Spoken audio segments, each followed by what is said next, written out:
Hi guys, welcome to my channel. In this video, we'll talk about the types of the sponsorship program in Canada. So basically, there are two types, inland and outland process. But before that, let's have a look at commonly used terms throughout the process. Sponsors, primary applicants, and the dependents. Sponsors are those who are going to sponsor someone into Canada. Primary applicants are the ones who are being sponsored. And if you are sponsoring your child, parents, or grandparents, they are called dependents in your application. Okay, now let's talk about the types. The inland process comes under the Canada class. In this process, if the primary applicant is already inside Canada on temporary resident visa, then you can choose the inland sponsorship program. In this type, since primary applicant is already inside Canada, they can also apply for open work permit along with their PR application. And as of today, this is only a paper-based application. You cannot apply for inland sponsorship program online. And now let's talk about the Outland process. So the Outland process comes under the family class. This process is good if the primary applicant is living outside of Canada and they want to reunite with their loved ones in Canada. However, there is no option to apply for open work permit like inland process. This was only paper-based application earlier, but from last year you can submit your application online as well. So which one is better, inland or outland, online or paper-based? There's so much confusion about it. So for inland versus outland, it depends on your current situation, like whether you both live inside or outside of Canada. Are you ready to live away from each other during the processing time?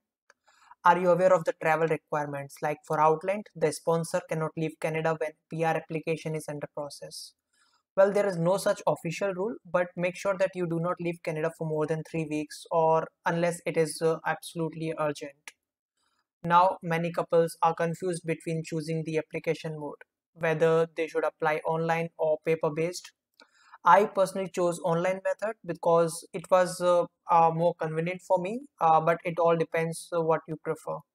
Right now, the online mode is only for the outland process. So if you are applying inland, then you have to choose the paper-based application. Processing timelines. So this is the main concern for everybody when deciding between online and paper-based application. So based on my experience, the processing time are mostly same for online and both paper-based application, but it may vary based on your visa office location, not based on the application mode. What are the pros and cons for applying online and paper-based? If you are very comfortable with computer, filling out the forms online, arranging all the required proof in Word file, PDF, or merging all the pages in single file, then you can go ahead with the online process. Otherwise, offline mode is also a good option if you are unfamiliar with all these things. For paper-based, there are some chances that your document might get lost in the courier and may not be delivered on time. But in online mode, everything is at one place and cannot be lost. Okay, so now let's talk about if you are eligible to sponsor someone in Canada. So for that, you should be at least 18 years old. You must be a Canadian citizen or a Canadian permanent resident. You must be living inside Canada, and you should not be receiving any social benefits or any assistance from government. You must be able to show that you can provide basic needs for yourself and for others you are sponsoring too. Now let's talk about the processing time and fees. In general, it takes about 8 to 12 months to process your application, whether it is inland or outland, whether it is online or paper-based application. This is the fee structure. If you are sponsoring with spouse or partner, you have to pay around $1,080. If you have any dependent child, then you have to pay extra $150 per child. And for biometrics, you have to pay $85. And this does not include extra charges such as PCC fees, medical charges, or courier charges.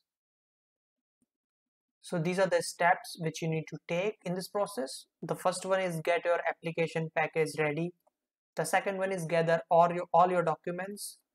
Then fill out all the forms, check your application to avoid common mistakes, pay the fees, and submit the application. I will show you how you can submit this application step by step. I will also show you how to fill all the required forms and arrange all the proofs for this process. That's all guys in this video. If you found this information useful, please like this video and also subscribe to my channel for more upcoming videos on this process. Thank you.